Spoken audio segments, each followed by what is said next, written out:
So, oh my god.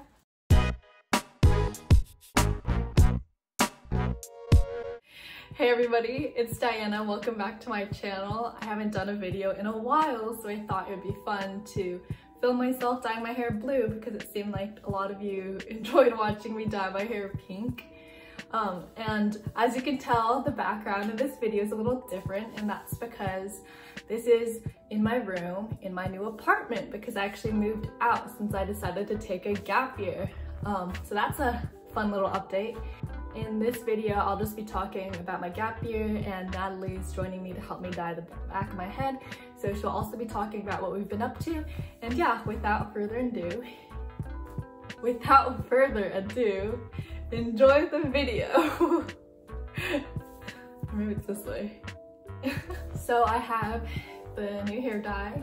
I decided to go blue just because I think it's a more neutral color. I noticed with pink, I wasn't able to wear like reds in my closet and stuff, so I thought that blue would allow me to still be able to wear the colorful clothing in my closet. Although now I am gonna be the crazy blue-haired girl, but it's fine. Also, this dye is the same one that I used to dye my hair pink. It's just the blue version, and it's vegan by L'Oreal, and it's a semi-permanent color, so it should wash out. It says in like 10 washes, but my pink hair actually like lasted for several months, so we'll see how long this lasts, and it'll be interesting to see if it like ends up becoming green as it washes out. This time I won't be going over the directions because I basically already talked about it in my pink hair video. It's the exact same, so yeah. Here's Natalie. Wow, this is like purple. I don't know if you can tell. That's exciting. So Natalie thought it'd be interesting to talk about what we've been doing during our gap year, just because I haven't really updated anybody about that. I've actually been taking a photo every day of my gap year, and I've been sort of summarizing what I've been doing every day, so you can actually get day-to-day updates about what I'm doing on that Instagram, as well as some vlog footage that I actually posted on there, but then I decided to post onto my YouTube as well. We've been taking tennis and golf lessons, which is fun, and it's nice because they're outdoor sports, so it's a little bit more COVID friendly. And it's also nice because it forces us to get out of this apartment and get in some cardio every day. I don't know how much cardio golf is. Yeah, but also it's like, I feel like those are two good sports that will be helpful when we go off to the East Coast, because they're sort of like posh country club sports. So yeah. We've been cooking.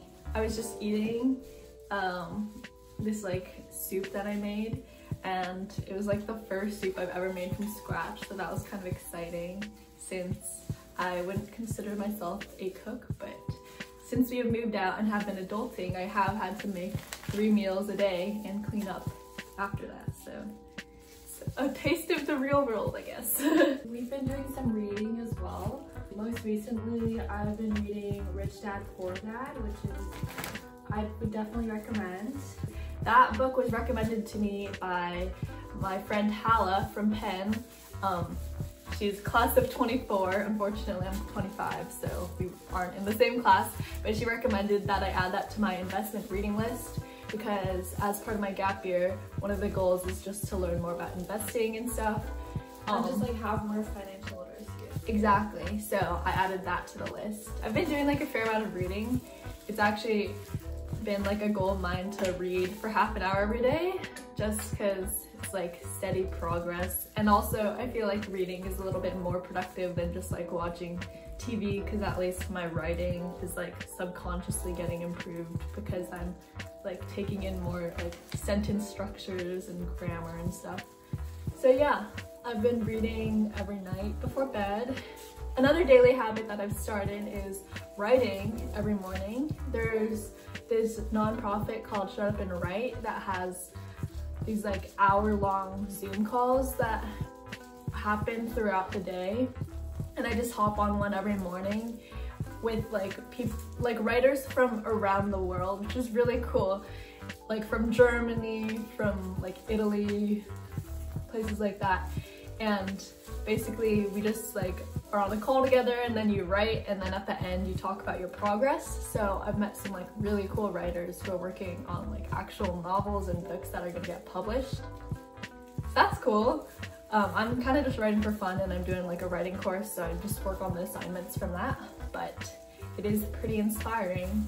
There's this like challenge called Nanowrimo, which is like you write an entire novel in the month of November. So a lot of the people did that, and I didn't hear about it until halfway through November, so it was like by then it was too late to start because you have to write like 2,000 words a day, which is like a lot. So anyways, participating in Nanowrimo is now on my bucket list. Although I don't think it's gonna happen in the next 4 years because it seems kind of hard to write an entire novel while also being in college. Although something that's kind of cool is that a Penn student just made the New York Times bestseller list. Yeah! It's just really cool to see somebody that could be us go on to be so successful at such a young age. Yeah. Go check out her book, I think it just got released. Also, Natalie and I have been working on coding courses and financial analyst courses, and Natalie and I actually both got to a pretty good stopping point on our coding course, which was in Ruby, and it was like a software engineering course that you're supposed to be like full stack. But I decided that I kind of wanted to do a course that was a little bit more like hands-on rather than just like learning the basics about coding and like reviewing it over and over, like for loops, while loops, stuff like that.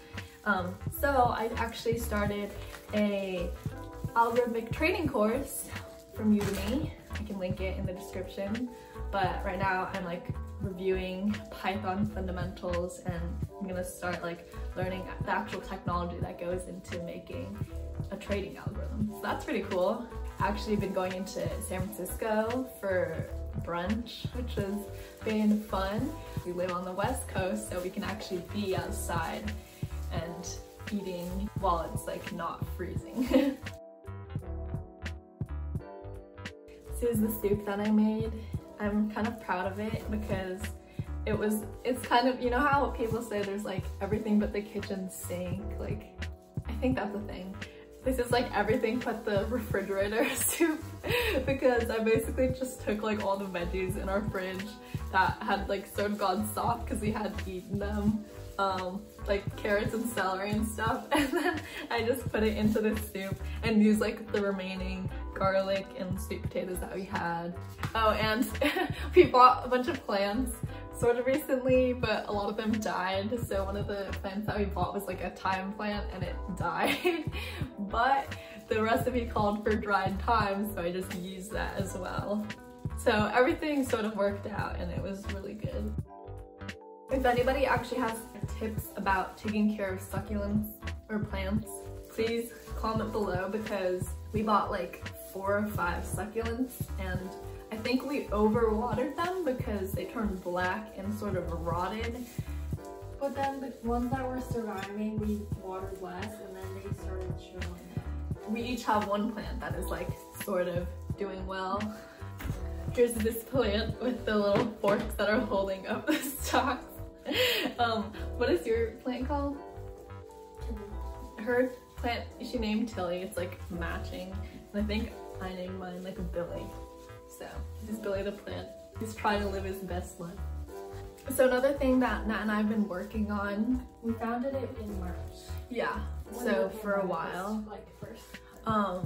It's called Feedmont. Check it out at feedmont.org. Basically, Feedmont is like a volunteer grocery delivery service that services the at-risk community in the town that we live in.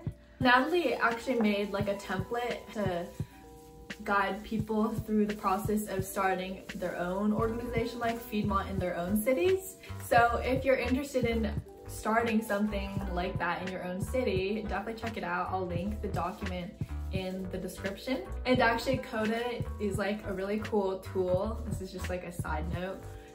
It's what we've used for other documents. Like we made a college application manager. Yeah, it sort of just like helped me manage my list, make sure I had enough like combinations of like reaches, safeties, and like ways. I guess in conclusion, just check out Coda. It's a very cool tool, and they have a lot of really useful docs and templates for managing aspects of life. So I sort of went through this like Eventbrite meetup like craze where I just signed up for a bunch of online events because I just really wanted social interaction. So one that I discovered on Eventbrite is it's like weekly art therapy hour where just hundreds of people from around the world just hop on and do art together. So that's been pretty cool. I painted like that face during one of the calls. And another event that we started, that I looped Natalie into, was this like online comedy show, which I can link in the description. It's like on Tuesday nights. It's just a different lineup of comedians who do sets on Zoom, and you can have your camera on and your microphone like not muted so they can hear you laughing. And the first time that we went on, we had our camera on, but we didn't have our mic muted because we didn't want them to hear us laughing, and we didn't want there to be like feedback because it was on speaker. And we just got called out multiple times by the comedians because they're like, it probably sounds really weird in your house if you have to mute your mic. I would highly recommend checking out online events because they can actually be a lot of fun. And they can also be motivation to just like start your day off productive. That's one of the reasons why I always hop onto the writing calls at like 9:30, is it just makes me have to get out of bed. Also, for people considering taking gap year, stay tuned because at some point I will be doing a why I took a gap year and things you can do during your gap year video, as well as the pros and cons, because there definitely are some cons. Even though everybody's like, you look like you're having so much fun, there are definitely cons to taking a gap year. But I am happy with our choice because I think that online school just isn't it. It's actually funny, Natalie and I, we graduated a semester early. That was before COVID like really started escalating and like lockdown and like online school became a thing. So we might never experience online school if next year when we start at Penn, it's in person.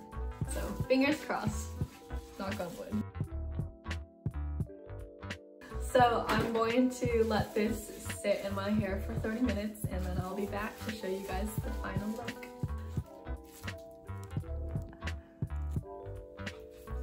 So this is the final look.